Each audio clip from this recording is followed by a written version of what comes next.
নমস্কার বন্ধুরা, আমি সুমি। আপনারা দেখছেন সুমি রান্নাঘর। আজকে বাড়িতেই বিরিয়ানি বানিয়ে ফেললাম। দেখুন কত সুন্দর কালার এসছে।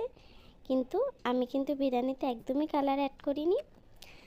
আপনারা খুব সহজেই বাড়িতেই বিরিয়ানি বানিয়ে নিতে পারেন। ভিডিওটা একটু লং হয়ে যাবে, তবু আশা করছি আপনারা ফুল ভিডিওটা দেখবেন। ফুল ভিডিওটা দেখার অনুরোধ রইল। ভিডিওটা যদি ভালো লেগে থাকে চ্যানেলটাকে সাবস্ক্রাইব করে ভিডিওটায় লাইক দিয়ে দেবেন। চলুন তাহলে রেসিপিটা শুরু করা যাক। দেখুন বন্ধুরা, আগে প্রথমে আমি রাইসটাকে বসিয়ে দেবো। রাইসটা করার জন্য আমি একটা বড় গামলা নিয়ে নিয়েছি। আমি প্রথমে গামলার মধ্যে জল দিয়ে দেবো। 2 কেজি রাইস দিয়ে দেবো। ধুয়ে আমি সুন্দর করে ভিজিয়ে রেখেছিলাম 10-15 মিনিট। 2 কেজি রাইসের জন্য আমি 5 মগ জল দিয়েছি। দেখুন বন্ধুরা, আমি রাইসটা দিয়ে দিয়েছি। এখন দিয়ে দেবো 2 টুকরো দারচিনি, আরও একটু দিয়ে দিলাম 10-15টা এলাচ আর লবঙ্গ দিয়ে দিলাম।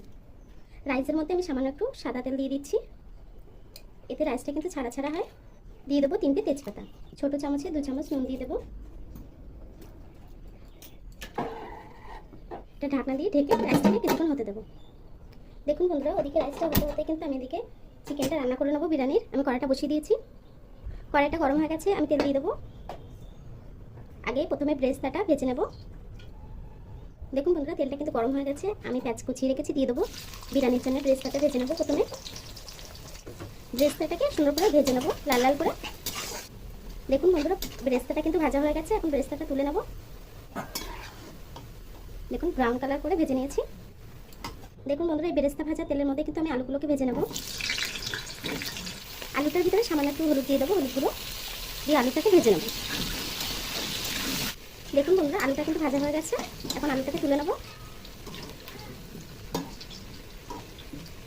দেখুন বন্ধুরা, এই তেলের মধ্যে দিয়ে দেবো পেঁয়াজ। পেঁয়াজটাকে একটু নরম করে ভেজে নেব। দেখুন বন্ধুরা, রাইসটা কিন্তু হয়ে গেছে। একটু শক্ত শক্তই নামাবো। দেখুন একটু শক্ত আছে, কিন্তু প্রায় 50%-এর বেশি হয়ে গেছে রাইসটা। এখন নামিয়ে নেবো। রাইসটা নামিয়ে ফ্যানটা ঝরিয়ে নেব।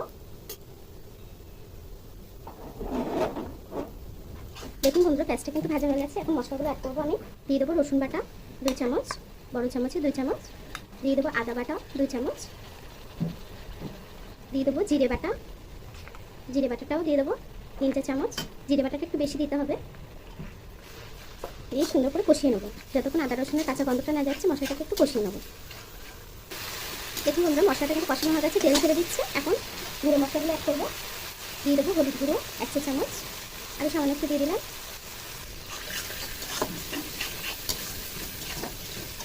দিয়ে দেবো 2 চামচ ঝাল লঙ্কার গুঁড়ো।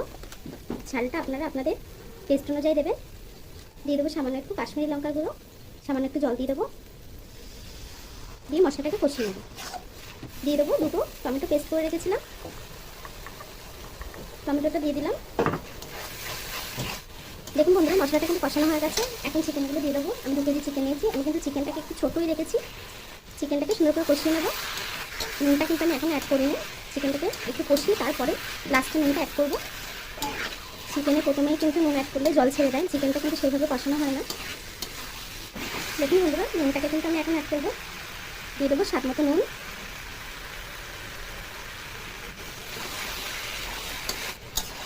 দেখুন বন্ধুরা, চিকেনটা কিন্তু কষানো হয়ে গেছে। এখন আলুগুলোকে দিয়ে দেবো। আলুর সাথে মাংসটাকে একটু কষিয়ে নেব। দেখুন বন্ধুরা, চিকেনটা কিন্তু কষানো হয়ে গেছে। এখন জল দিয়ে দেবো। আমি একটু উষ্ণ গরম জল দিয়ে দেবো তরকারিটা ঢেকে দেবো। দেখুন বন্ধুরা, তরকারিটা কিন্তু প্রায় হয়ে এসেছে। আলু কিন্তু গলে গেছে। দেখুন খুব সুন্দরভাবে আলু গলে গেছে। চিকেনটাও হয়ে গেছে। এখন তরকারিটাকে নামিয়ে নেব। ওপর থেকে দিয়ে দেবো 1 চামচ গরম মশলা নামানোর আগে। তরকারিটা হয়ে গেছে, এখন নামিয়ে নেব। দেখুন বন্ধুরা, বিরিয়ানির জন্য আমি একটা মশলা ভেজে নেব। আমি ছোটো একটা প্যান বসিয়ে নিয়েছি। মশলাগুলো দিয়ে দেবো। জায়ফল, জাবিত্রী আর শাহি জিরা একসঙ্গে দিয়ে দিলাম। একটু ভেজে নেব। একটু ভেজে এটাকে শিলবাটায় একটু গুঁড়ো করে নেব। বিরিয়ানির মধ্যে কিন্তু এই মশলাটাও দেবো, এ থেকে গন্ধটাও খুব সুন্দর আসে। মশলাটা কিন্তু হয়ে গেছে, ভেজে নিয়েছি। এখন শিলবাটায় বেটে নেব। দেখুন বন্ধুরা, যে গামলাটা আমি রাইস রান্না করেছি সেটা আমি বিরিয়ানিটা দম দেবো।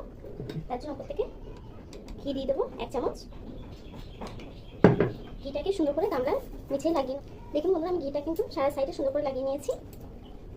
তাহলে ওপর থেকে রাইস ছড়িয়ে দেবো, রাইসটাকে দিয়ে দেবো। ওপর থেকে দিয়ে দেবো বিরিয়ানির মশলা। আমি 1 লেয়ার রাইস দিয়ে নিয়েছি, ওপর থেকে বিরিয়ানি মশলা দিয়ে দিচ্ছি। যে গুঁড়ো মশলাটা আমি এখানে ভেজে নিয়েছি সেই গুঁড়োটা, গরম মশলা গুঁড়োটা আমি ওপর থেকে দিয়ে দিলাম। ওপর থেকে দিয়ে দেবো পেঁয়াজের ব্রেস্তা। ওপর থেকে চিকেন দিয়ে দেবো, চিকেনের একটা লেয়ার দিয়ে নেবো ওপর থেকে। আমি ওপর থেকে চিকেনের লেয়ারটা দিয়ে নিয়েছি, ওপর থেকে রাইস দিয়ে দেবো। আমি আরও একটা রাইসের লেয়ার দিয়ে নেবো। আমি রাইসটা দিয়ে দিয়েছি, এইভাবেই আমি 3টে লেয়ার বানিয়ে নেবো। দেখুন বন্ধুরা, আমি সেমভাবেই কিন্তু 3টে রাইসের লেয়ার দিয়ে নিয়েছি। এখন ওপর থেকে একটু ধনেপাতা দিয়ে দেবো ছড়িয়ে। আমি আগেও কিন্তু ঘি দিয়েছি 2-3 চামচ, সেই হিসাবে আমি 2 চামচ ঘি দিয়ে দেবো। কিছুটা কেওড়া জল দিয়ে দেবো সাইড দিয়ে। দিয়ে দেবো গোলাপ জল। দেখুন বন্ধুরা, বাচ্চারা খাবে তার জন্য আমি ছোট্ট শিশির সেন্টটা ব্যবহার করছি। আপনারা চাইলে বড় শিশির সেন্টটা কিন্তু ব্যবহার করতে পারেন। আমি ওপর থেকে দিয়ে দিলাম। দেখুন বন্ধুরা, আমি আটা মেখে নিয়েছি নরম করে, এইভাবে একটু লম্বা করে নিয়ে সাইড দিয়ে দিয়ে দেবো, দিয়ে ঢাকনাটাকে আটকে দেবো। 4-5 দিয়ে দিয়েছি সুন্দর করে। এখন ওপর থেকে ডিম দিয়ে দেবো। ডিম ছাড়া কিন্তু বিরিয়ানি অসম্পূর্ণ। দেখুন বন্ধুরা, আমি ডিম দিয়ে দিয়েছি। এখন ঢাকনাটা নিয়ে এইভাবে ওপর থেকে দিয়ে, দেখুন বন্ধুরা, বিরিয়ানিটা কিন্তু মুখটা খুব সুন্দরভাবে সিল হয়ে গেছে। এখন বিরিয়ানিটাকে দমে বসিয়ে দেবো 20 থেকে 25 মিনিট। দেখুন বন্ধুরা, আমি বিরিয়ানিটা নামিয়ে নিয়েছি, 25 মিনিট দম দিয়েছি। এখন খুলে নেবো বিরিয়ানিটা, আমি একটা প্লেটে নামিয়ে নেবো।